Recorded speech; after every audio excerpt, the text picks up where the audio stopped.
I think there's something you should know about me. I just happen to...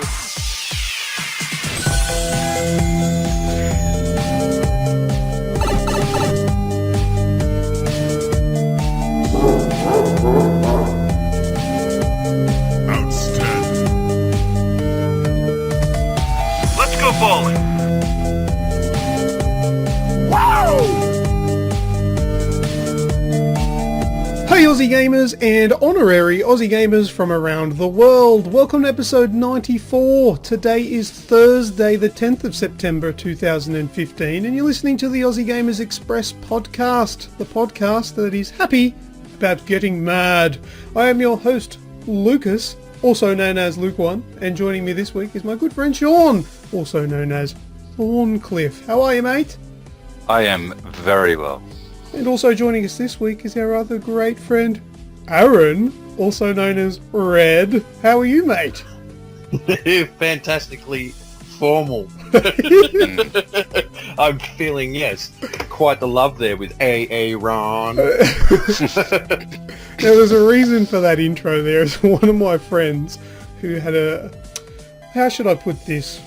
He had a bit of a whinge saying that he couldn't tell who was who because in the intro I referred to Thorncliffe, but then there's this Sean fella, blah blah blah blah blah. So I thought I'll spell it out for you, Mick. Is that clear? Not naming any names. Yeah, no names, Mick Keyrings. So do you think that'll be obvious this time? Yes. Yeah, unless he's blonde and squats to we.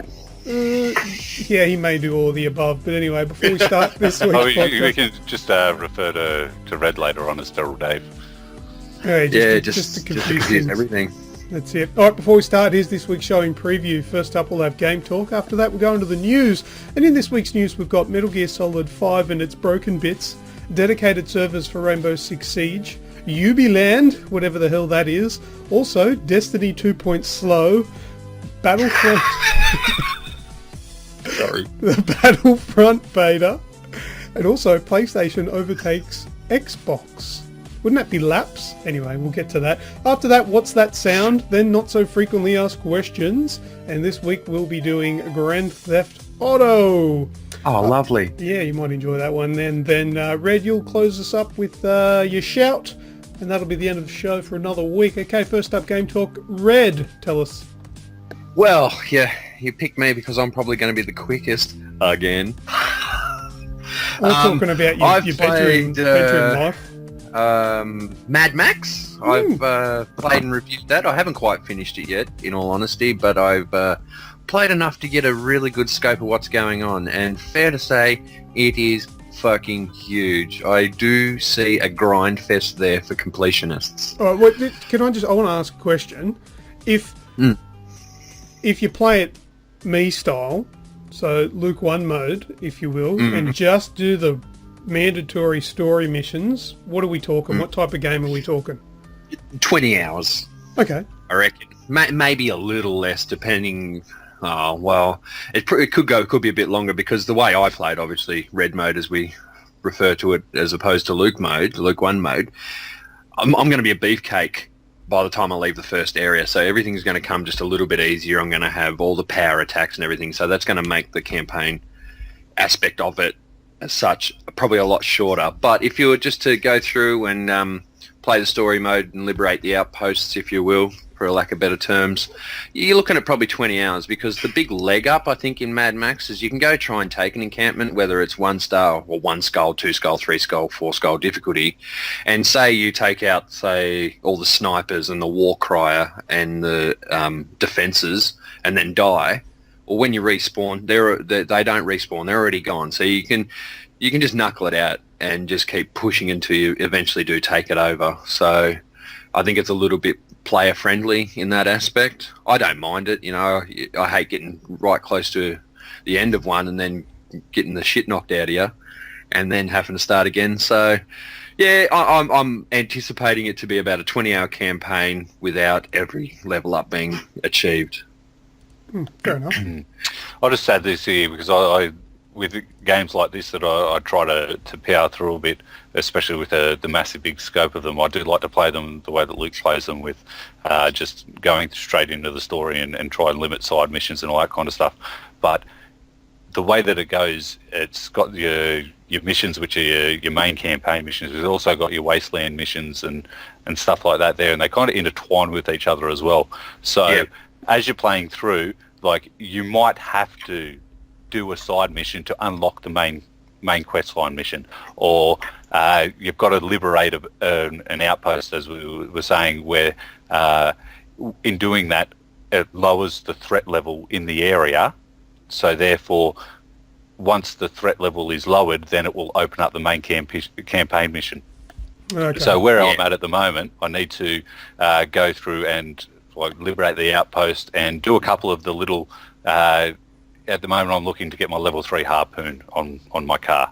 So I need to liberate the outpost, which will then lower the threat level enough for me to unlock that upgrade, which will then give me enough to... that upgrade will then allow me to pull down the bigger Scarecrow towers, which will therefore lower the threat level even further for me to unlock the main campaign mission.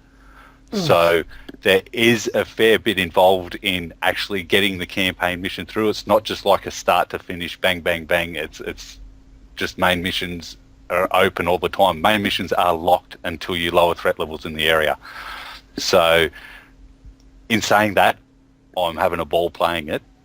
It's great. The driving mechanics in it's fantastic. The combat system, it looks fantastic. They got like a weather system in there, so when a storm will come along and you'll either choose to hide out in one of the outposts that you've liberated, or you can drive your car around during it, but there'll be lightning, there'll be things flying through the air that will damage your car, and if you're outside the car they can end up killing you, but you've got to try and harpoon bigger salvage during the storms, which will give you bigger salvage to be able to pick up, which will help you with your upgrades and stuff like that. So that there in itself is good fun to drive around in the storms and have a muck around. But it's good in that it's that in depth and it's that big that it can seem very daunting to people.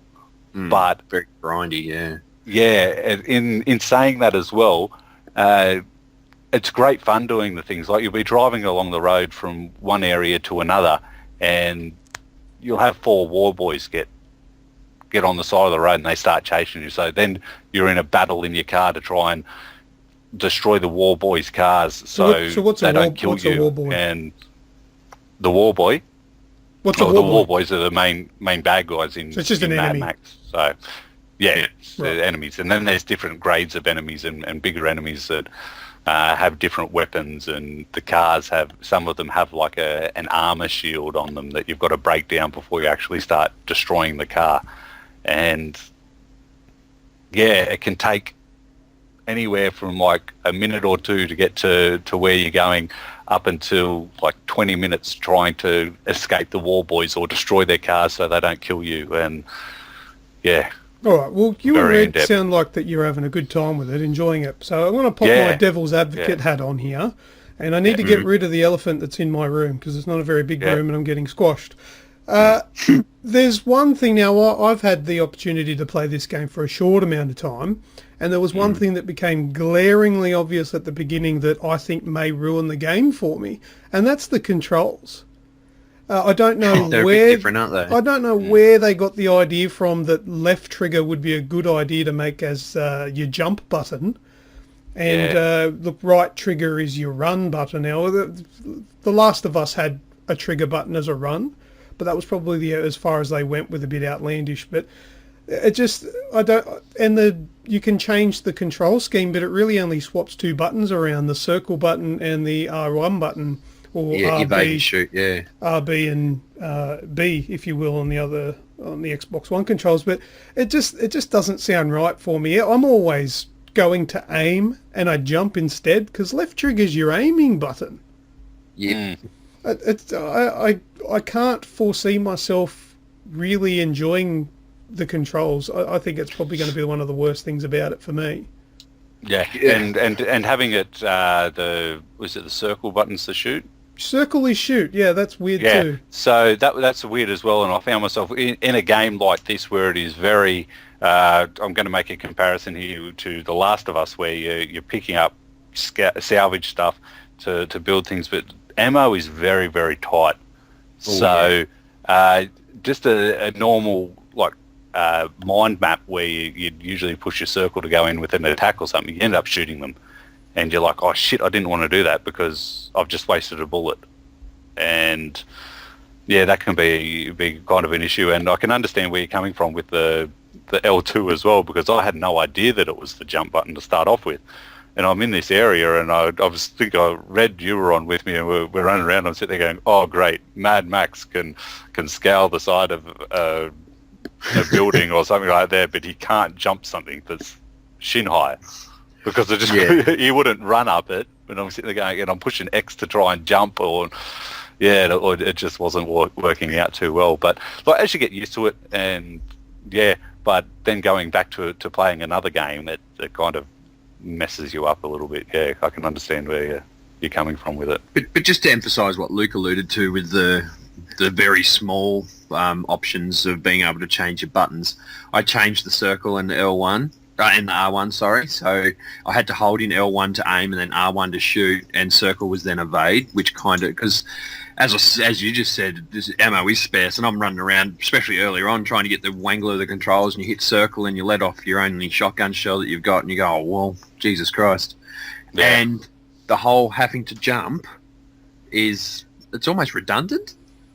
I think I've had to scale one thing, because he doesn't grab onto a ledge. It's not like tap L2 to grapple up and pull yourself up or anything. It's just like jumping small gaps, and I think I've done it once in order just to get a bit of salvage. And the other thing, because you did touch on the controllers, the whole holding X thing, I can appreciate that, but you have to wait for it to highlight. You can't just walk towards a bit of salvage, then hold in X, pick it up efficiently, and then keep moving. Sometimes you've got to stop. And the other bad hold X too is to climb fucking ladders. Yeah. You have to be standing right in front of them. It's like, oh my God. Hey, when you're inside a car, is left trigger brake and reverse still? Yes. Yeah. Okay, so that would what I had an idea. I was just thinking, with the latest OS on the PlayStation 4, you can actually go into the system settings and remap the button controls. The only thing is, if you swap the left trigger with something else, like let's just say you want jump to be X, the X is then going to be your brake as well, and reverse. So it's just, I don't know why they've set it out like that. I don't see any real reason why it needed to be like that, other than just to be different and not have the same layout. And that hurts it for me. I wouldn't want to have to go backwards and forwards to different games while playing this as your main sort of interest at the time, because it'll play havoc with your controls, and you'll probably end up doing very poorly in both games if you're playing a couple, like if you went back and forward to Call of Duty on weekends and played this during the week, you'd be absolutely screwed when playing a different game, because your mind would already sort of switch over to the different ramble. I don't like it. Yep. Well, we do have a review up that we've got up earlier in the week, and there's a few certain aspects in there that I won't touch on so much here, but the whole delay of it all, and the Australiana of it all. So if you are interested in those smaller, finer details and want our opinions, just get across to AussieGamersExpress.com. That's one good thing that... Oh, yeah. Yep. Sorry. Yeah, that's one thing I want to touch on, was it was good that it was Australian, but it wasn't overly bogan. Like fucking pre-sequel. Like Max actually sounds like a bloke out west. He's just sounds real Aussie, and it's good. Pissed off tradie. Yeah. And just in it as well, the health kind of thing I think is a good way to do it. Like your health, you use water, which can only be found in certain areas and in certain amounts that you use your canteen for, and food, where your main food is dog food and maggots. So Yummy. What else, Red? Or you got more to say on that one, Red? Nah, that's about it. If they want to check out any more, we do have a review up. I've been lucky enough to get my hands on a little gem that I probably wouldn't have realised existed if not for Sean and some of his hard work. Hammerfall, Australian developer, they've just come out with a game that left early access yesterday, being the 9th, and it's called Warhammer 40k Regicide. So once I was told about the game, I got told about the title and said, here, check this out. It's like, oh, okay, Warhammer 40k, they're normally RTS games like Dawn of War and whatnot. But then it turns out it's battle chess, but with an extra move per turn. Like you get to move your character, you be your pawn or your king or your knight or anything like that. So they move in their normal diagonals or straight ups or the L shape for the horses, knights if you will.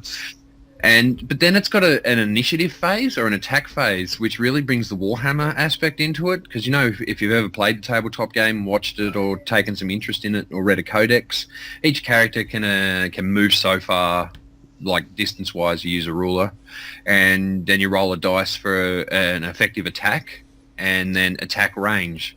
So you can't just use one character down the bottom left-hand of your board and shoot the one in the top left-hand. They've all got their own sort of little... unique, well, what do we say? Not lines of sight, but range of attacks, if you will. And it has a campaign, so the campaign's not just one game of chess after the other. You're chucked into different sort of situations, and the chessboard can actually have bits of scrap on there and stuff you can hide behind and effectively deny the enemy a line of sight so they can't get their second attack on you. And so it then just becomes a chess-related puzzle game. It's got a very loose sort of plot to it. It's probably got more density than Destiny. So for those that are really into the lore and really into it, will probably get a lot more out of it than you say. Like, I'm a fan of it. Like, I used to play Magic the Gathering as my tabletop game because that was a lot more affordable with young children at a young age, because Warhammer can get quite expensive. Yeah. But where I think this game's longevity is at is in the multiplayer. At the moment, you've got two races. You have the Space Marines and the Orcs. So you don't even have to be a Warhammer fan to pretty much know what they are. And that's where it's at. You know, your whole regicide, kill the king.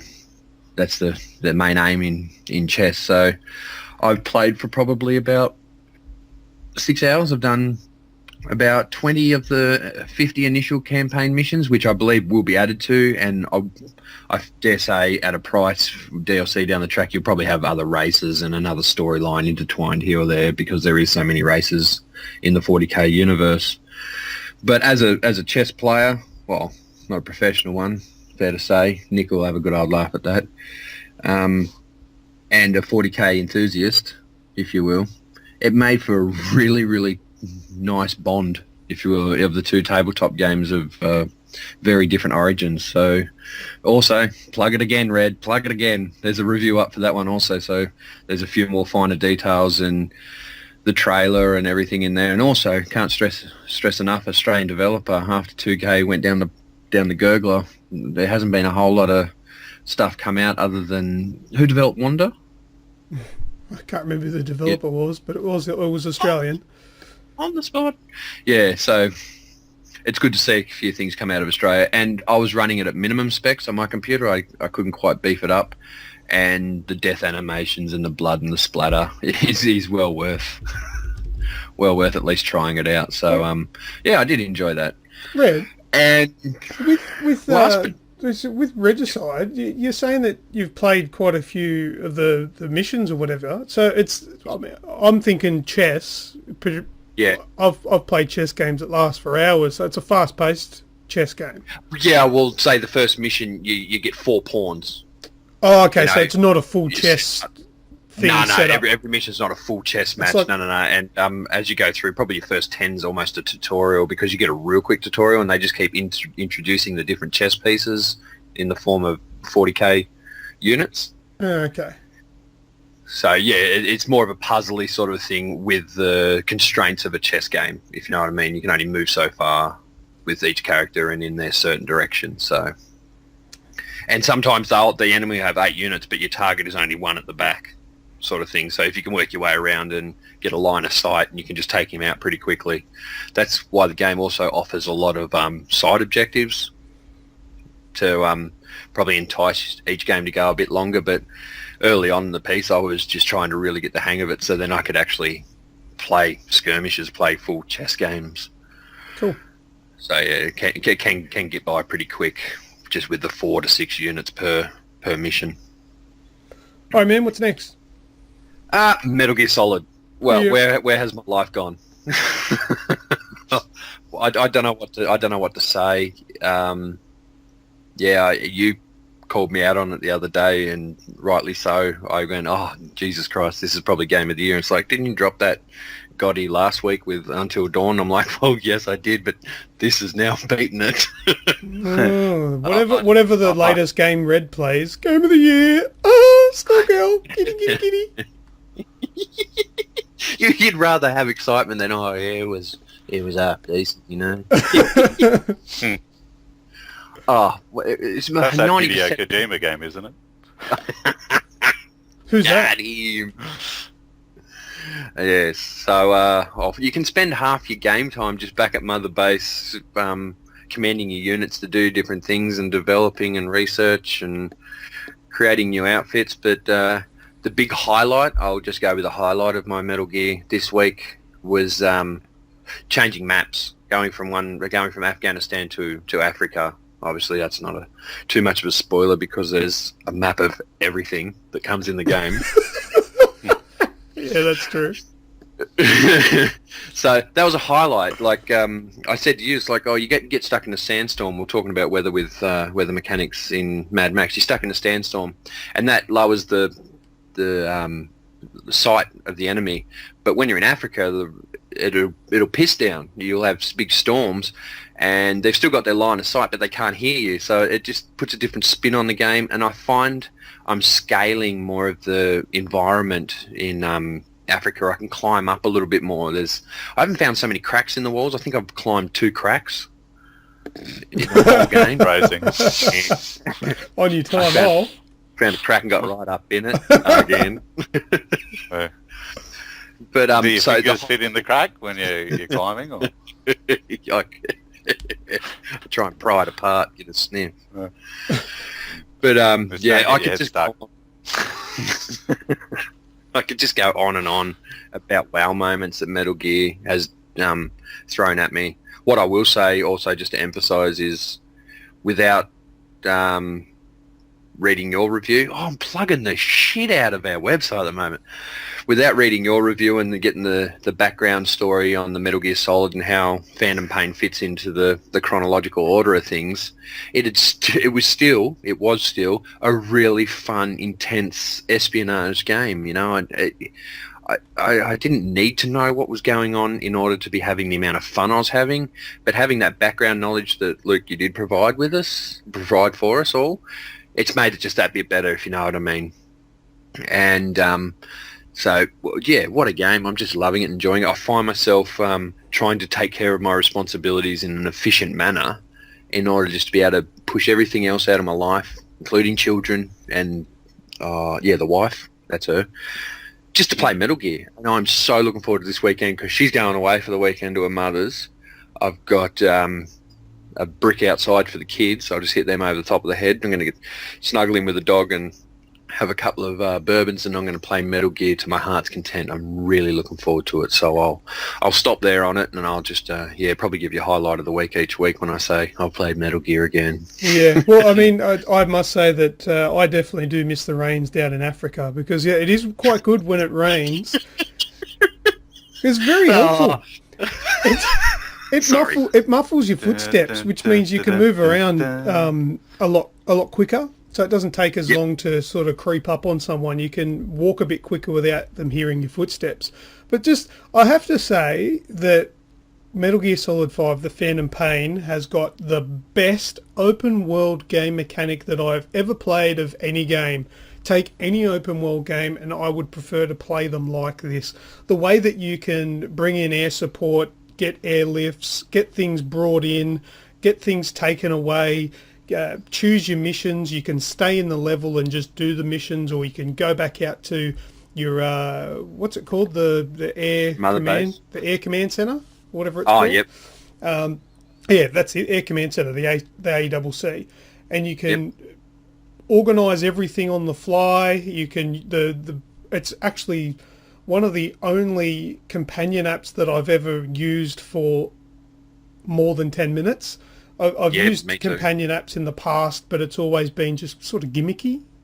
This one is actually really helpful because I've got my iPad open up beside me, although it is shitty because the requirements for the app are very high. You need to have an iPhone 5S or later, or an iPad Air or later, I think it is, and that's only like two or three different models that you got to choose from. Anything older than those, and you can't use the app. I don't know why it's so demanding, but it is. Anyway, I find myself using it a lot because you've got the map open on a nice, whatever the iPad is, are they 9-inch or whatever, big screen beside me, and you can call in by tapping and holding on the screen wherever you want because the map is there. You tap and hold, and then you pick, I want an airdrop, and it'll drop me more ammo. Or I can tap on the helicopter, tap on or hold on one of the icons that are on the map, which are landing zones, and press pick up, and they'll come and get you. You don't have to leave the game's menu to go into the iDroid, which is kind of like your in-game menu, to pick those things. You still can if you prefer that, but you can do it all on the on your iPad, all on the fly. I think it's absolutely brilliant. And whenever your map updates in the game, it'll update on the iPad. So if there's an enemy that gets marked or anything like that, it'll automatically pop up on the map next to you. So it's really convenient to use. I think it's a fantastic addition. What are you going to say, Sean? Yeah, this is kind of like what they were trying to do with the Wii U gamepad. Yeah, well, Like where, like the Zombie U had the, like you could open up the inventory and all that kind of stuff on the pad there. Would you be interested in something like that was actually Sony based? Because, that'd be really cool if it was on, say, like the Vita or something like that. No, I'm very happy for it to just be on an iPad or your phone. Or I smartphone. don't reckon they'll break the market between Apple and Samsung, in all honesty. But yeah, It's good for them to generate an app for the actual game though, like that. Yeah. There's only very few companion apps around that I find are actually useful or that are actually decent enough companion apps, which I use. And the main one of those was Black Flag's one. Yeah, that went all right. Assassin's Creed, because you could organise your whole fleet and get it all done and sorted, and kind of use that as a money making tool, if you will, to get your supplies and your money up for when you actually went back into the game. And yeah, with what you've described there with you being able to pick up and actually use it as an in-game second screen, if you will. Yeah, that's what it is. And I Yeah. use it a lot for my strategy because I look to the left where I've got it sitting next to me, and I have a look at where enemies are. And one of your companions or one of your buddies, you can use a female character that's in the game, and she's a sniper. And you can set positions in the map where you want her to snipe from. So you can set her vantage point. And you can that's see... going to be so much easier. It is, yeah. And you can see where she's sitting. And if she happens to move, you can watch her movements. It's all in real time. It all perfectly works. It's absolutely amazing. And if you don't want her anymore, you just press a button, she'll get airlifted, and a different one will come down. It's I can't fault it. I think it's amazing. And I've got to make a comment again about how beautiful the game looks. It is absolutely stunning, full HD graphics that are just blow me away. I keep seeing new characters. I've just met a couple of new characters in my gameplay today. I'm up to about level 20. And the skin, the imperfections in the skin that you can see, like blocked pores, pimples, scratches, cuts, are all visible. It's crazy good. And this is all presented in perfect, I can't pick any faults where it is, but perfect 60 frames a second. It's crazy good. I don't know how they've done it, but they've done a really, really good job with this game. Especially for it being an open world game, that's amazing. Yeah. And it's under 30 gig on your hard drive. It just wow. works so well. I think it's a real smart use of resources rather than wowing with, 1,000 enemies on screen at the same time. It's all just everything is in proportion. So it all just works well. And the difficulty as well, you make your own difficulty. It's almost in how you play the game. Almost any casual gamer will be able to play this game without really any problems because it's not a hard game to play. It's one of those games, and I do hold a lot of respect for this type of gameplay. Difficulty is being the best at it. You can get through, no dramas, but if you want those S ratings, you have to play. And you have to self-imposed play the difficulty field. rating. Exactly. Yeah. So if you don't think you can do any better, then don't worry, keep going. Progress, finish the game. But if you want to do better, start again, do it again. And you can replay the missions as well. So if you do make a mistake, there are parts in the game where you get asked to make decisions, and I learnt this not really the hard way, but I learnt that if you do make a bad mistake, which means that something might not work for the rest of the game for the way you want to play it, just replay that mission. There are some missions that aren't replayable, but the vast majority of them are, so you'll be fine. And you can go back and correct mistakes by doing it again. Brilliant game. I can't say enough great about it. No doubt I will be talking about this game in many weeks to come because I'll be still playing it. Because unlike what we're talking about at the start of the show with Luke 1 mode, I'm red moding this game. And not because I feel that I need to or because I have to because I need to level up or anything like that. I want to. There's a drive, isn't there? Oh, Yep. I want to get I want to go into tonight. And I want to get 3 A ranking R&D specialists. Right, No, that's a job for tonight. You know. The score, I really don't care about the score. It's just that I want to do some of the side missions and I want all the extra things and I want to level up. I want to do this and that. And I don't feel that I've found a part in the game yet that I'm actively avoiding. Do you know what I mean? Some games have got missions or types of missions that you're like, oh, I don't want to do those. For Batman, Arkham Knight, I hated those mine ones. Now, the mines where you had to fight off all the bots and then defuse the mine. I hated doing them. They weren't fun. I can't pick a type of mission in this game that I dislike, whether it be rescuing hostages or taking out bad guys or whatever, any of them. And it doesn't have your classic fetch missions either.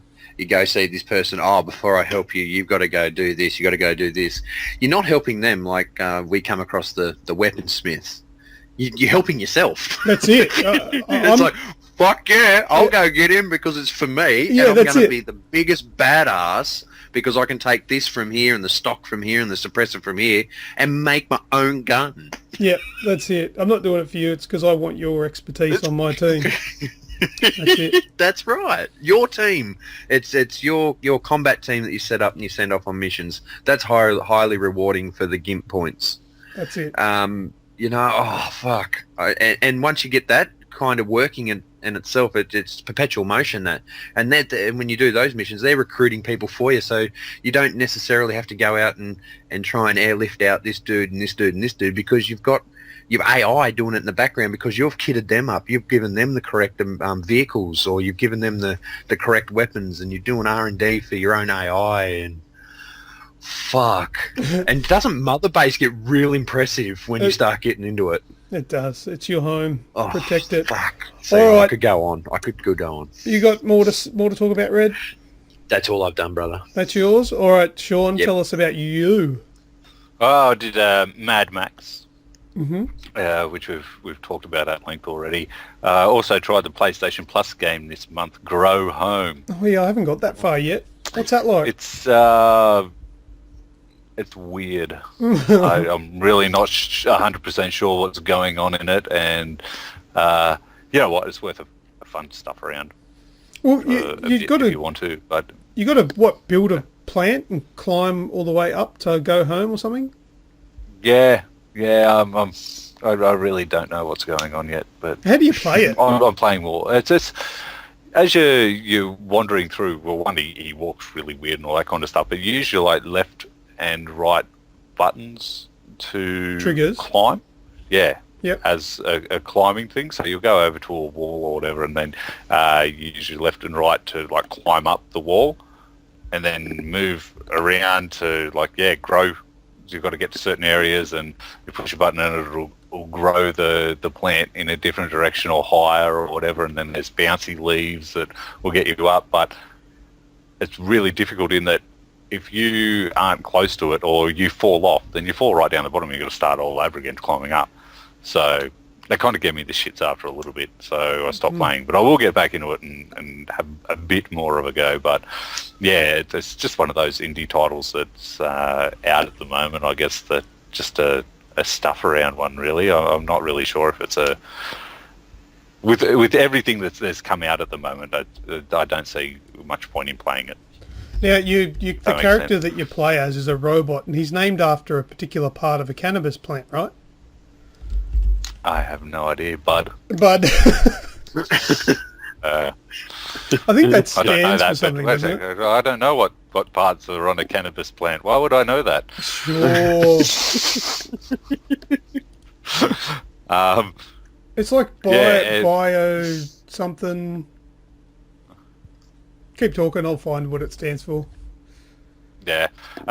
Then next I played a game which I downloaded from the store, which is you'll probably be talking at Luke. So the I Am Bread. Oh yeah. I played it for 5 minutes. It was fucking stupid. I turned it off. Job done. Job done. All right, just I fell quickly- on the floor, just and then quickly, it wouldn't let me. but- Apparently, I went bad, and Bud is botanical utility droid, but yeah, I also played I Am Bread. You didn't like it? I couldn't Oh, get you know what? There's another one coming out on the Xbox One. It's called I Am Inbred. It'd be good for you. for Red. He's Taswegian. No wonder it's an Xbox exclusive. I liked it. I described it as absolutely stupidly fun. I thought it was quite good. Do you know what you're doing? Do you know how to work it? No, not really. It's kind of like that Surgeon Simulator, and then that really didn't. Yeah,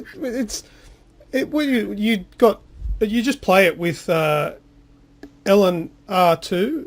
Sorry. Yeah, LNR2 and LNR1. So the trigger buttons up the top of your controller, it just act like suction cups on those corners of the piece of bread. And so you'll suck down maybe two edges of the bread and then use your left stick to flip it over. And you can essentially just flip this piece of bread up walls and across, furniture and stuff like that. You've got to avoid the ground because the ground is dirty and nobody wants to eat bread that's been on the ground, right? So it's kind of like a 10-second rule. You've got a little bit of time to spend on the ground, but if you're on there too long, you fail because you're inedible then. You're disgusting, you're gross, you're something out of the bin. So it's quite simple in its idea, but it's got a neat little story in the background. Did you get as far as to noticing any of that? Did you finish a level? No. Right. I fell on the floor, cracked the shits and turned it off. I'm very much like you in that at the moment I'm working 12-hour shifts, and it's not the best time to play it. You turn it on when you get home from work after doing 12 hours, and then just going, no, it's not the best time. But once I finish my block at work, then yes, I will give it a bit more of a go, seeing as you've explained it a little bit better to me just now with the whole idea of how it works with this, as if it's suction cups and that. But yeah. Yeah, and you can grab things as well if you need to take things places. If you want to get extra points, you'll find a jar of jam or something and get that smeared on you before you get into the toaster. But essentially the idea is you're a piece of bread and your absolute goal in life is to become toast. Now, just because it's video game logic, just because you start off as a cut piece of bread off the loaf and you break out of the loaf and you start your journey, you go across tables, shoes. Well, you don't want to go on the shoes because they're dirty. Some of the walls have got mold on them, so you've got to avoid that. You can't go on the ground. You can go across walls. And in the first level, you just got to get into the toaster, right? So once you get into the toaster, it'll be a toast meter to show you how far you're getting toasted. If you're in there too long, you'll burn and you'll fail. So you've got to watch that meter, and when it gets to the point that you want, you've got to get out of the toaster, and then it's, I think you then press L3 and R3, click in the sticks, and that's level finished, and you've won. In the second level, though, it gets tricky, and this is where the game starts to throw curveballs at you. There's no toaster in the room. You're like, where's the toaster? Where do I go? What do I do? I don't know. Hot plate. Am I going crazy? But you're not in the kitchen, because what happens, the storyline comes into it, the owner to the house that you're in gets home, and he loses his mind and thinks, oh my God, somebody has broken in and messed up everything in my kitchen. Because mind you, when you're crossing everything, for some reason, if you go across a plate, the plate will shatter. Things break. If you crawl across the front of a fridge, it opens the door. You're quite a heavy, dense... I don't know, you must be gluten-free or something. I am super bread. And you make a big mess, and your owner comes home and he sees that there's a big mess. He thinks somebody's broken in and just made a mess and made some toast.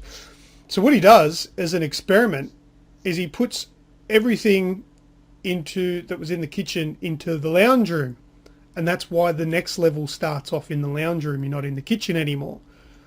And then he gets home and he sees it again. He thinks he's starting to go crazy because there's no sign of entry. There's no break-in. There's nothing stolen. But there's a big mess now again in the lounge room. So he goes to his shrink. And it just gives you... This is all just in text. That he goes to see a psychologist or psychiatrist, whatever you call them. And the psych thinks that he's going mad. He thinks he's going mad. But really it's just the piece of bread that you are. Because that's video game logic. So it's pretty cool to see this story unfold, how he goes nuts. But there's whole heaps of different game modes as well. You haven't tried any of the others? No, not yet. There's a donut race or something I saw. It's a bagel race. Bagel race. Basically, you're a round bagel, and you just got to follow the track. The one if you're having a hard time playing the game, you'll probably go good at the baguette one. I think I can't remember what it's called. It's like Demolition or something. Basically, it's just smash the shit out of everything and get more points. Yes. So that's cool. But there's all different modes. There's all game modes, but I think it's a quite a fun game for what it is, and it can be very frustrating and very rewarding at times. I rate it. I think it's quite good. Give it a go if you've been half keen anyway, but not if you're Sean and you're a sook. Yeah. What else, Sean? That's it. That's it? Yeah. All right. Well, Mad Max has just been taking up my time. Cause Very much looking forward to Forza 6. Oh, yes. Ooh, I've played a little bit of that, but Yes. she's not out. That'll be next week. All right, just swish through the ones we've talked about. Metal Gear Solid, Mad Max, I Am Bread, Tearaway Unfolded. That came out this week, and I managed to play through that one and finish that. I haven't played the Tearaway games. Did you play Tearaway on the Vita, Sean? No, No, me I didn't. neither. It's made by Media Molecule, the same mob that made Little Big Planet. Yep. They did the Little Big Planet 3, and I didn't know what I was in for. I started playing Tearaway, and mind you, I've been playing Metal Gear Solid 5 and was really keen on playing that. And I was like, oh, all right, let's see what this one's like. And I kept playing it, and it was great. I thought it was really good. You can really tell that it's the same developers as Little Big Planet, because essentially if they called it Little Big Planet and gave you a Sackboy, it would be Little Big Planet 3D, because that's all it is really. But instead of it being the whole yarn and fabric and all that, Tearaway is all papercraft. So the entire world is made of very realistic looking paper. So there's basically the idea of the story is somehow there's been a tear in the sky, because the sky is made of paper. And these creatures have been coming in and are causing havoc. They're being all naughty and things like that, because it's a kid's game. They're naughty. And also, beyond that tear is where you are. And you are referred to as the you. Very creative. So it's... The big idea behind Tearaway is a massive fourth wall destruction. So it refers to you as a player, the button pusher, if you will. So when you're holding your DualShock 4, because this is a PlayStation 4 exclusive, you got the light bar on your controller?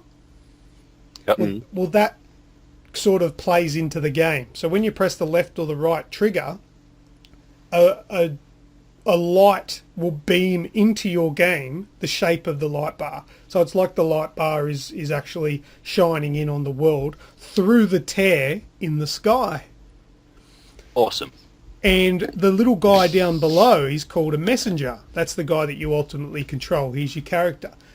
And he sees you and the light and looks at you as some sort of like god, because you're up in the sky and you're like, oh, what's this big bright light? And at first it just follows the light around, and so you move the little messenger around by physically moving your controller, so it uses the 6-axis, and he follows you around, and then you get to the point where he trusts you, and then you have full control over him, and that's where you just use your left and right thumbsticks, right, as a typical 3D game.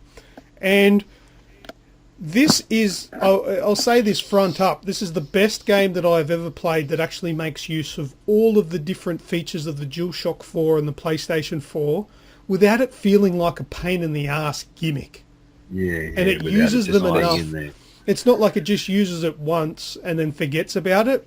All of those features are used in there. Say, for example, and these are all unlockable along the way, where you can pick up your character, your messenger will pick up something off the ground. You lift up your controller physically in your hand to hold it up, and you press square, and your little character will throw whatever he was holding at you, and it'll land inside your controller. And then if you shake your controller, you can hear it rattling around inside and comes out the speaker. It's kind of neat, right? And then it'll give you a cursor on the screen, and then you aim using 6-axis, and then you swipe up on the touchpad to throw it. Now the thing is, your messenger, your little character, he can throw things, but he's only tiny, so he can only throw them so powerful, right? You are a big old massive human being. You're the god. You can flick it at an almighty pace, so you've got a lot more power. So you can flick it at things to break through them, tear things, hit enemies and stuff like that. So it's a nice little sort of powerful attack that you've got. Another thing is you can control wind. So using the touchpad, if you swipe up, down, left or right, or even diagonally, it doesn't really matter which direction, the wind will gust for a short moment in that direction. Now some of your enemies like to jump at you. If you blow some wind at the right time when they're in the air, it'll blow them clean off the edge. Stuff like that. It's absolutely brilliant. Yeah, there's a lot of stuff, even towards the end of the game, where your little character, he actually goes inside of your controller. So it's weird mind-bending stuff where you're controlling somebody who's inside the controller you're holding. So if you tilt it, your controller, your character on screen will be like, whoa, and he'll fall that direction. And then you have to manipulate platforms and stuff with the controller at the same time as moving your character. And it gets really tricky that way, but it's absolutely fantastic. It is amazing. Now, this is exactly the same game as the Vita version. But the Vita version obviously used all the Vita controls, so the game's been completely reworked as if it was always intended for the PS4. Brilliant kids game. Does it also use the camera? It will use the camera if you've got one, Use the camera?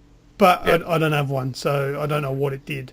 Because it's kind of you're adding little things in with the gameplay there that they kind of used in the camera tech demo, like the aliens and stuff like that. Yes. So you could like shoot them out onto the floor and Yep. have them running around in front of you and that.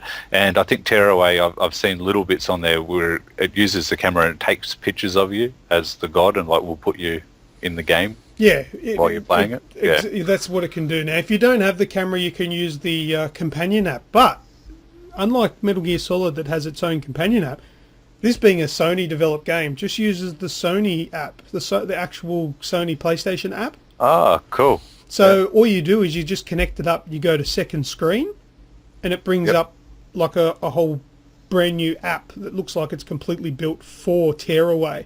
And you can do naughty things, like I may have posted on the Facebook page. So you can add photos from your own iPad or whatever into the game, and anything that you walk on will become that photo as a texture. You can so add your own pictures. I did a couple where it was the Aussie Gamers logo everywhere. I did some dirty smut photos, as you do. I mean, people are going to do that, so why not let me do it first? And another good thing that the game does, moving away from all the dirty stuff, is it will actually ask you to make props for the game.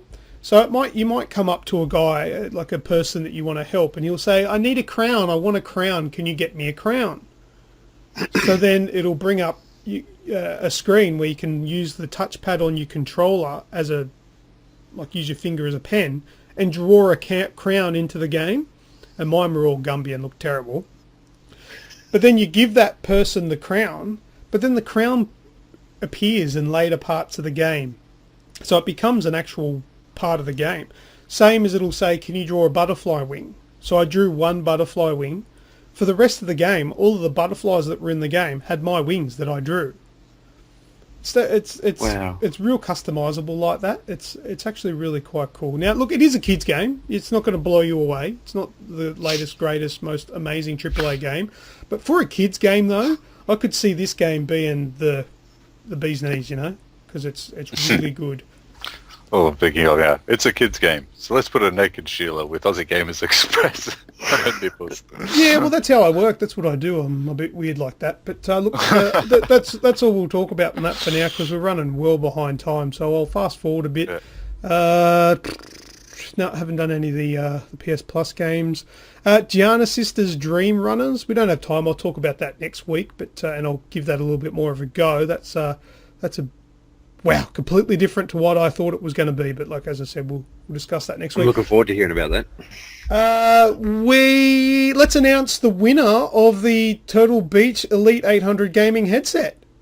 Yeah. Yes. All right, should we do lead up to it? Let's have a drum roll. We'll put a drum roll in. Oh, just say Feral Dave. You're not the winner though. Oh. All right, so the winner for the Turtle Beach Elite 800 gaming headset for the PlayStation 4 is none other than... really good at making this drawn out. Congratulations, Ben Martin. You are fantastic. the winner of this awesome headset that valued at about $420 for nothing. Actually, can you reimburse me for postage? I don't know how much that's going to cost me, dude.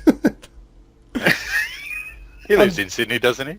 I have no idea. I don't know where he lives. I bloody hope so. I'll drop it off. Well deserved. Drop it off. No, I'm kidding. It's all good. I'm sure I can spare the coin for that. We'll send that across to you shortly. So if you're listening to this before I get a chance to, send us your address. Don't post it on the page. Just send it to us in a private message, and we'll get that across to you very shortly. Congratulations, and thanks to everybody else that entered. Ben, you are the lucky winner. Ben Martin, good bloke. All right, that's it. I think that's all. Anything else quickly? No. Not like I think of. All right, let's go through the news, and let's try and get through that quite quickly, because as I said, we're running out of time.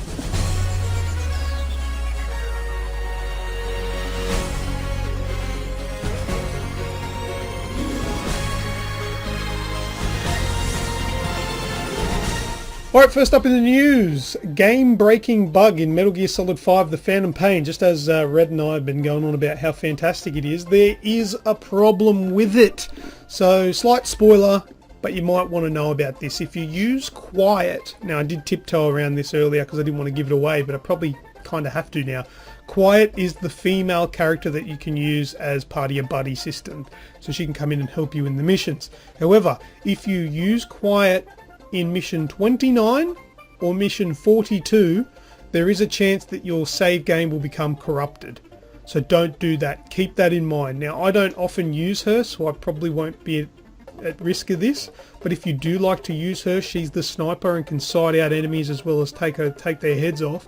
If you do use her, avoid using her. Take in your one of your others, or don't use any at all in mission 29 and 42.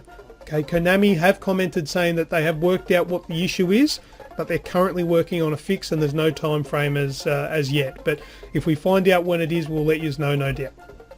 But that's it for that one. Be cautious. Thank you, Red. What do you got, man? Early next month, I'll be with you guys. But the other part of the other exciting news for early next month is there will be a Battlefront beta coming to PS4, Xbox One, and PC via Origin. I know everyone's excited about that. Yes, and you're going to give us good news, aren't you? Good news. You're going to give us good news about it? Yes, the beta will feature 40-player multiplayer mode, Walker Assault, on the planet Hoth. There will be a Tatooine survival missions, hopefully being co-op, because that's really what it sounds like, and from what I've seen on the videos. So there'll be survival missions on Tatooine and an as-yet unannounced mode called Drop Zone. Ooh. And that, so Battlefront will be released November 17. I'm lucky enough to have it by default because my son's getting one of those limited edition Star Wars bloody PlayStations for his birthday / Christmas for the next 10 years. Do you What mean that your cost? son's getting a 2-year-old console and a couple of other games that you don't want, and you're getting the Battlefront Special Edition console? Well, I did so consider that, but no, he deserves to have something a little unique. And the controller and the PlayStation being however it's skinned with Darth Vader, it's something a little bit special for him he can boast about because some of his friends have a PS4 at school, but none of them really have the Star Wars. Well, none of them have it yet, really, but none of them got the Star Wars one. And really quickly, just to end out the news on this, they're also going to roll out a companion app, that being the subject of the moment, which features a strategic card game called Base Command. Job done.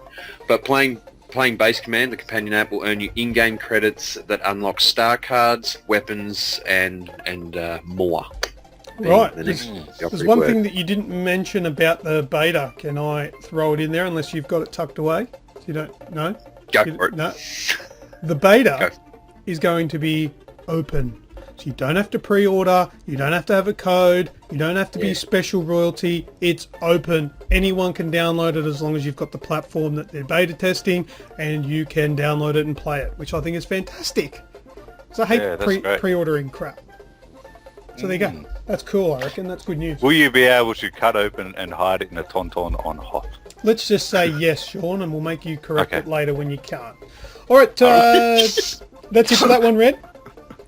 That's it on that one. Go ahead, Sean. Planned to open in 2020 in Kuala Lumpur, Ubisoft is going to open a next-generation theme park.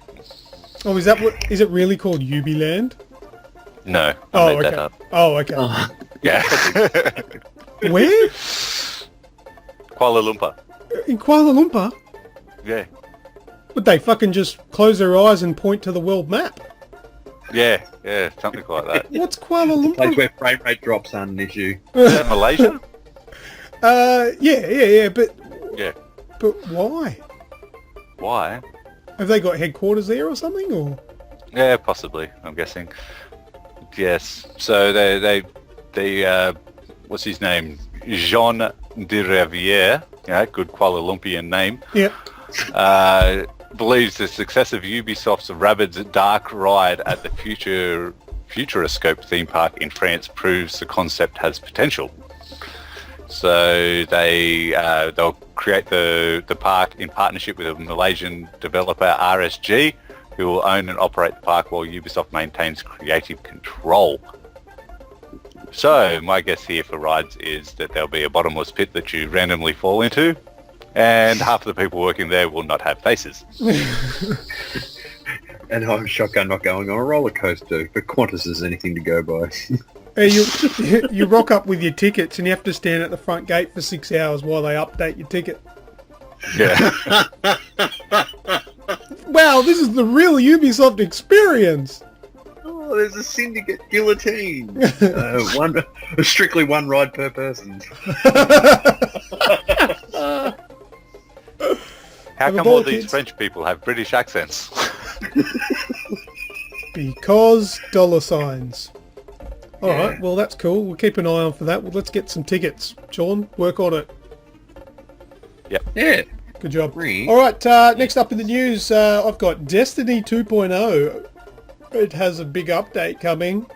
So look, if you're keen on the Taken King, I would suggest you get downloading now because the update is coming through right as we speak, and it's 17 gigabytes.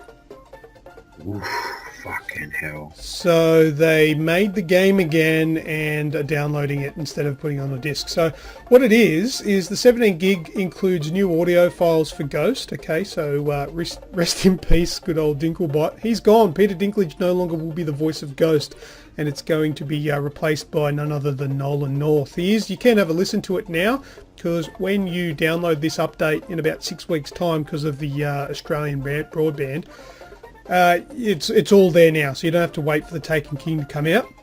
You can have a listen to him now. I don't really think Nolan North does a better job, to be honest. No. All the lines are exactly the same. I think if they wanted him to do better, they should have rewrote some of the lines or give him a little bit of freedom with ad-libbing, because he's repeating the exact same thing, and that's not necessarily how Nolan North works. I've heard a lot of interviews with him, and a lot of his characters, he ad-libs stuff, and they go, yeah, go with that. But that's Naughty Dog, though. Different company. And they work differently, I guess. But, so yeah, there's some other massive changes that are coming along, but I don't care to get into them into much detail here. But it's 2.0 is the update that's coming through, but apparently on the PlayStation Network it's being listed as 1.14. I don't know if that's a problem or just different on different systems, but essentially the update is just getting it ready for the Taken King, which is out I believe September 15. I think that's right, and it's huge, so get downloading. That's all I got. Red. Oh right, something I'm quite interested in, being Rainbow Six: The Siege, which also there's a closed beta begins on September 25, and Red. Can I interrupt, Red? You can. Red. Yeah. If you're interested in it, find out what it's actually called. Rainbow Six Siege, there not you the go. Siege. Good job. I'm an ass. If it was you, you'd edit it out. I haven't edited out my mistakes in the last couple of weeks, thank you. Cheers for listening to the show once I'm finished with it. Because you don't make mistakes. You once thought you were wrong, then you're only mistaken. Yeah. Anyway, the closed beta for Siege of the Rainbow Six variety is commencing September 28, and that's a closed beta. But the big news to come out of it'll also be included in the beta, is there's dedicated Australian servers.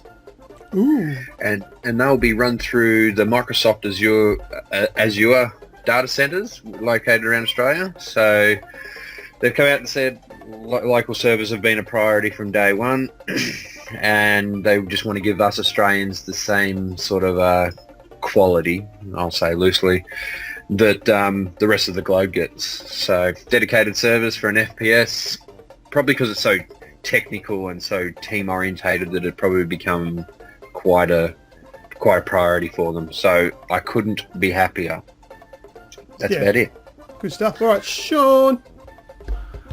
PlayStation has overtaken, or lapped, as you will, Xbox owners as the most preferred console for watching Porn. You are correct, Luke. Porn. Is it? Porn. Oh, really? I was being a smart ass. I thought you were going to say yes. Netflix. Pornhub.com has released updated statistics and in-depth details onto how its users have been viewing pornography. So, according to the stats, 51% of Pornhub's total amount of gaming console traffic comes from PlayStation, while 39% come from Xbox, and the last 10% from Wii. Talking about the websites that these boys were looking at last night, Wii's not your only problem. Yes, that's disgusting. Now they break it down even further with the 49% of people go straight to anal.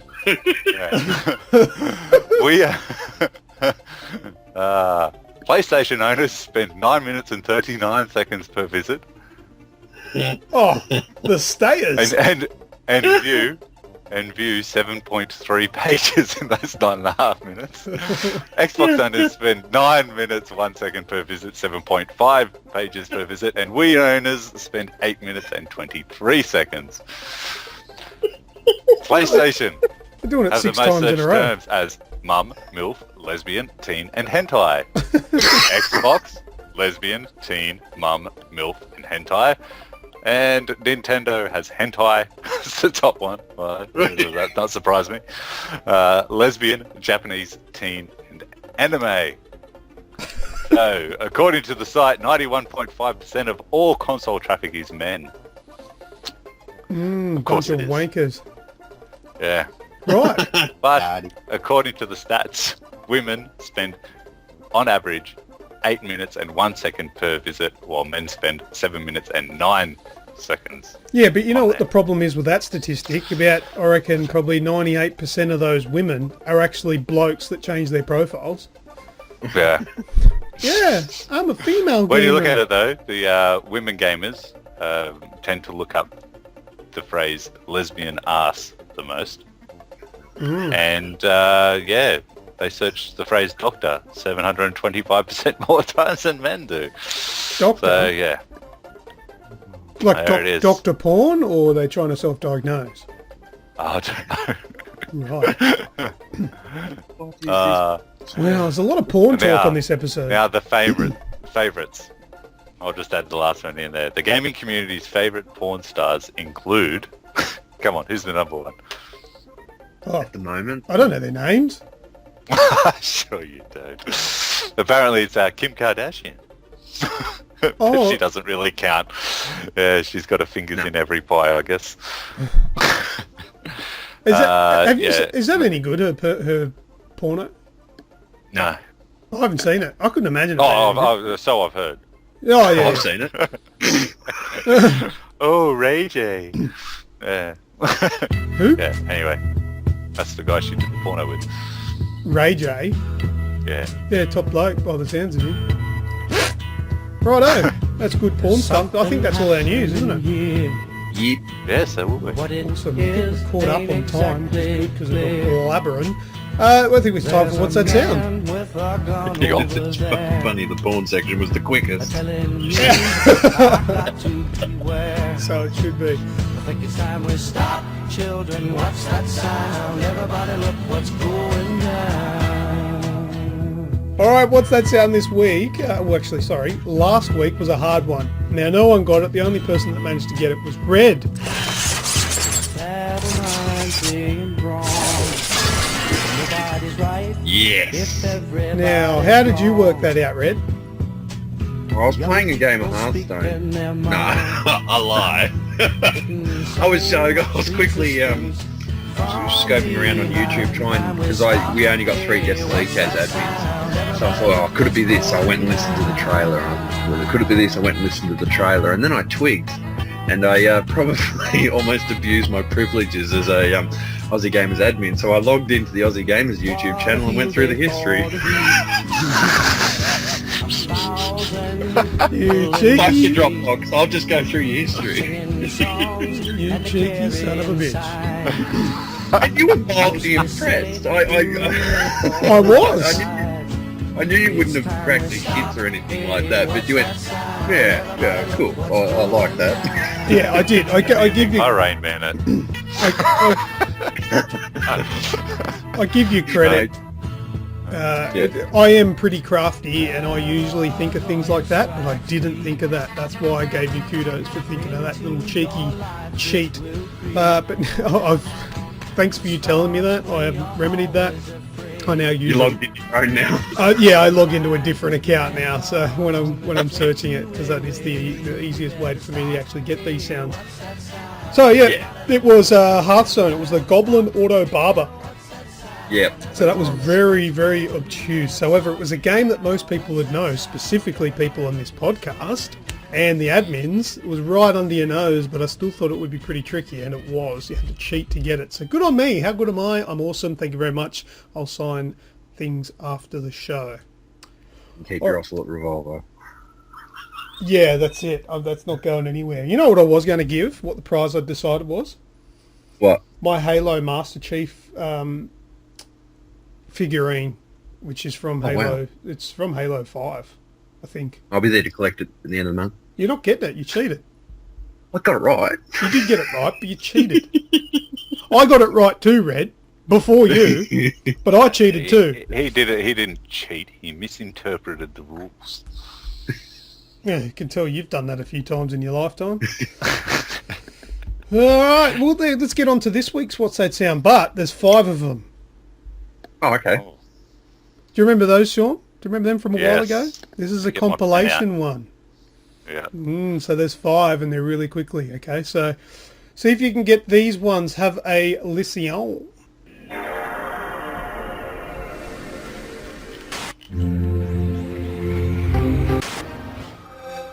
A.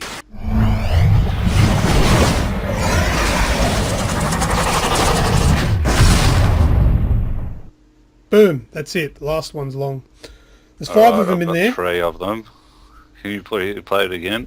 No. I've got 3. Right, what three have you got? The Xbox startup. Mm-hmm. EA Sports. Yep. And the third one's Battlefield. Nope. The last one's Battlefield? Nope. No? The first one's a PlayStation 1 startup. Yeah, PS1. I thought. Nope. Probably 2 then. Yep. Dreamcast. Nope. What's that? Dun, dun, dun, dun. One more time. One more time, yeah. And that's it. So listen.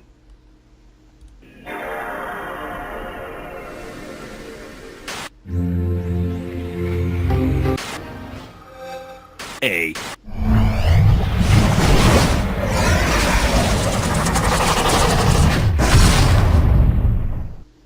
I thought that one's something to do with Oh, Canada. that's A. Titanfall. EA Sports. Titanfall. Nope. No, Last one. it's the last one's the. Is it one of the Call of Duty stars like Treyarch or Infinity Ward or something?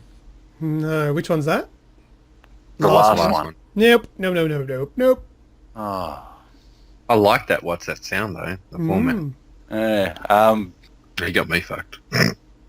I thought it was the original Xbox 360. Yeah, you got that one. Yeah, is it the original Xbox, the first one? No. It's a console startup. What do you reckon? We give the answers that you got so far to everyone and they can just pick the ones that we missed? Yeah. Yeah, we'll do that. Less editing. Yeah.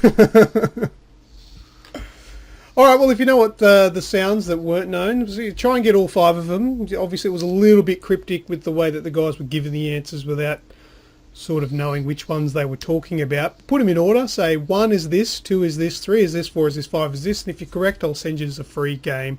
That's a tricky one, but suck it. All right. You like that, Red? Yeah, man. I've heard that's a favourite Love pastime of enthusiasm. yours. Yes. Love it. All right, let's go on to this week's Hey.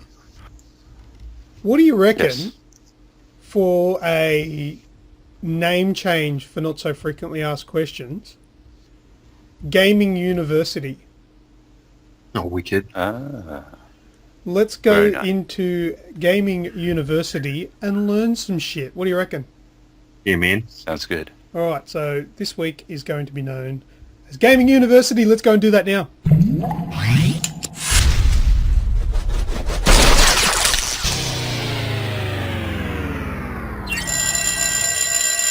All right, as I said at the start of the show, this week's, well, at the start of the show I said it was Not So Frequently Asked Questions, but we've just changed it just to screw things up even more.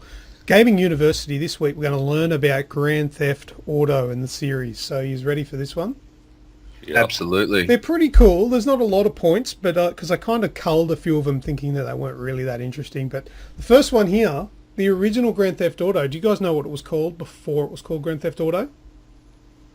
No. It's a really good name. I wish they'd kept it. It was known as Race and Chase. Now, I wasn't able to confirm this, but I've heard rumours along the way, along my lifeline somewhere, that Grand Theft Auto originated out to be, or was originally supposed to be a completely different game. It only came to be because of like a bug where it was like race and chase. You were getting chased by the police, but they accidentally programmed the cops to be way too brutal, and they'd like ram you and stuff and make your car explode. And that's how that sort of mechanic came to be. It was all because of a mistake, something like that. But I couldn't clarify that. It's probably because it's not true. So disregard everything I just said. Moving on to the next one. Now this one's really cool. How about Grand Theft Font? So the font used, which is just about every single Grand Theft Auto game, so use your minds, think back or have a look, hit Google, have a look at the Grand Theft Auto game covers and have a look at the font. That font is called Price Down, and it's actually the same font used for the US game show The Price is Right. Oh, wow. So yeah, Grand Theft font, they stole the font from The Price is Right. Good job, Rockstar. So that's quite iconic. Now, most people would probably recognise it as Grand Theft Auto these days rather than The Price is Right. All right, moving on to number 3, Easter eggs. There's a couple of good Easter eggs in the Red Dead, the Grand Theft Auto games. First one I'm going to mention here is the Red Dead Redemption one. If you're in Grand Theft Auto 5, check out what's his name, Franklin's bookcase in his apartment. He actually has a book there that's called Red Dead by Jay Marston, which is a nod, of course, to Red Dead Redemption, which stars the main character known as John Marston or Jack Marston. So there you go, there's a little Easter egg. Also in one of the earlier Grand Theft Auto games, I think it was San Andreas or something like that, you could jump through a seemingly closed window on a building and there was an Easter egg in there. It was an actual Easter egg that said Happy Easter on it, made out of chocolate. Isn't that quite nice? Now, Rockstar are the creator of Grand Theft Auto. They also made other pretty well-known franchises. So give me a Rockstar game that wasn't very well received in certain countries. Ping pong. They did make a ping pong game, didn't they? Oh, sorry, you Get away? said some countries, not all countries. What do you Bully. Bully? No. Getaway? Could go Getaway. No, not Getaway. Anyway, I just thought I'd play a little game with it with you guys there. It's not really any point to that, but Manhunt. They made Manhunt as well. Oh, yeah. Oh, yeah. We've got Yeah. one. I got Man 1 too. Now Yeah, this got is the- this is really obscure. You'd have to probably be a really big fan of the Manhunt series and pay a lot of attention to GTA 5. But in Grand Theft Auto 5, Michael and Trevor have a conversation about their first bank score, where Trevor asks Michael about his, and Michael says, 88, outskirts of Carcer City, took a small franchise for 10G. Carcer City is the fictional city that is the setting for the game Manhunt. Yeah. Yeah, so there's that little link there between the two, that they sort of coexist in the same sort of world. So there you go. Good on you, Rockstar. Good job there. Last one I've got now, for time constraints, in GTA 5, criminals play criminals. So Rockstar hired actual criminals to voice various criminals within the game to make the game feel more realistic. Because nothing quite sounds like pop that fucker like someone who's had actual training. Yep, well, that's exactly right. Now, there was one criminal who actually began recording for Rockstar for GTA 5 the day after he was released from jail.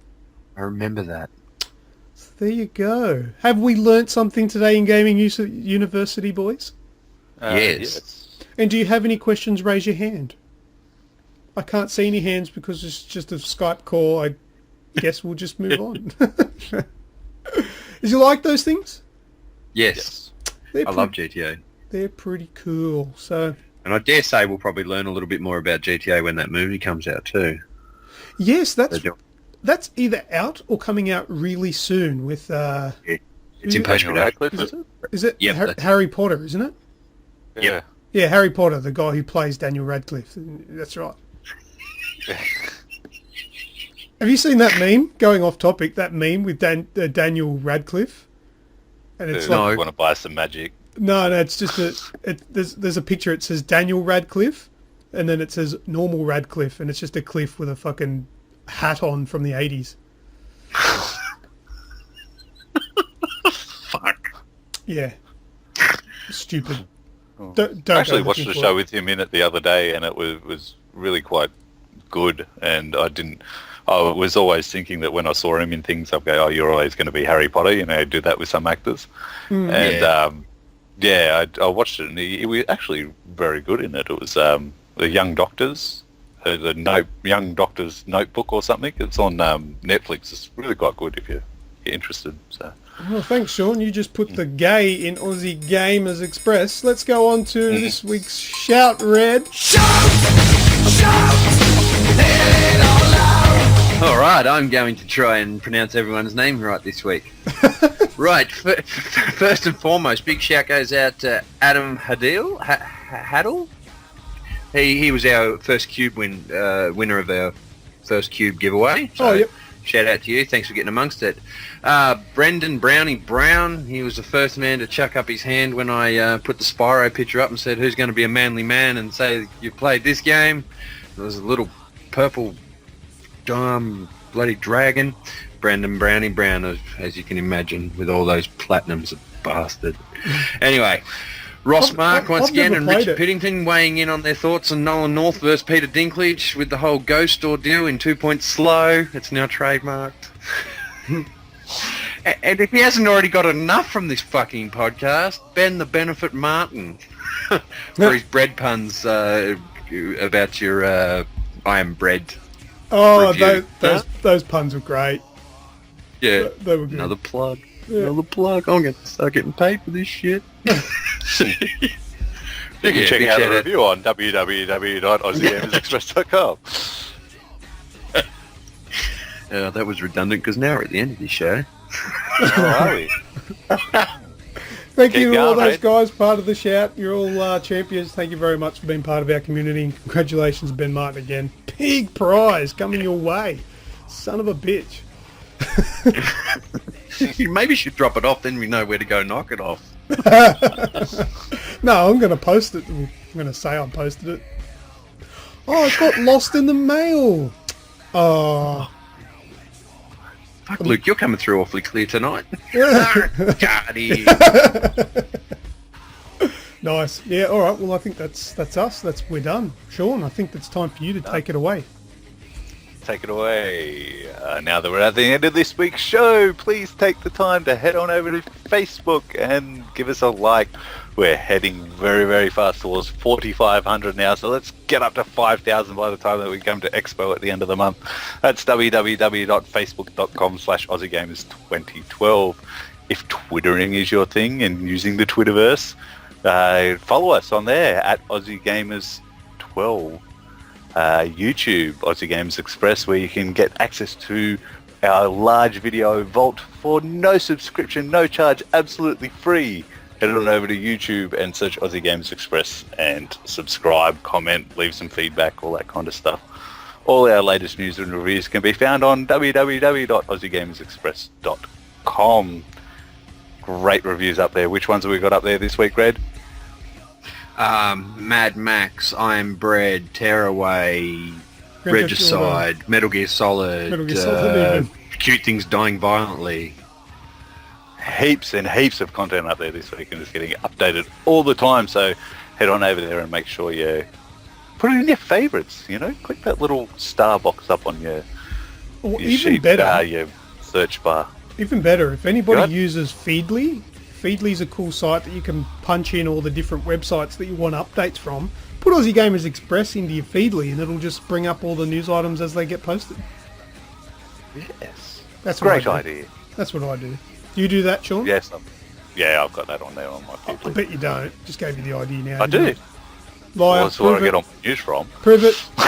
Yeah, but you didn't put Aussie Gamers Express on there, did you? You didn't think, did you? Did you? Did you? Yeah, it is on there. Prove it. When the fuck did we get ice cream? Hold it up to the microphone. I want to hear its Yeah, presence. I can't do that. I was going to say, you actually going to do that because that's dumb. There's no iTunes, way. Stitcher, TuneIn Radio, search Aussie Gamers Express, and subscribe to our podcast where it can be directly downloaded to the device of your choice. If you have snail mail, PO Box 130, Cranebrook, New South Wales 2749 is where you can send that stuff. Also, if you like watching gaming and raging sessions, Subscribe to our Twitch feed at Aussie Gamers TV at twitch.tv. I think that was everything. I think so. Missed something? Yeah. I don't know, did you? Yeah, should be good. What? I think it's good. I'm confused. Hey, have a listen to this. Can you tell me, I've got this this program where I can change my voice a bit. Tell me if my voice is changing. Does it change a little bit now? Does it sound different? Slightly. Yeah. It doesn't sound any different, does it? No. What about now? Is it different now? Yes. Yeah. What's that sound like? Shit? I can't hear it. Toilet. I'm not, I promise you. It sounds like you're speaking through a megaphone. Yeah, it was. What about now? Hello? That's very deep. What about now? Hello, hello, hello. Well, That your sounds balls like drop. you're actually a man. I am a man. More manlier than you could ever be. Yeah, What about- probably. What about now? What does that do? Yeah. Nah, nothing. I don't know. It's just a little thing, little slider on my little program here, and it does shit. And I can't hear it because, obviously, You're talking, science. not this. yeah, that's it. Oh well, nice. What have we got time to kill? No, we're pretty much very well on. Jeez, I track time well, don't I? Yeah, Yes, 2 very minutes, well. yeah. Yeah, and I'm real good at giving myself a pat on the back. Do you want to, let's spend the next 2 minutes talking about how good I am at stuff. The end. I've been told. You want it out of there, didn't you? Assholes! I've been Luke 1. I've been Thorncliffe. And I've been red.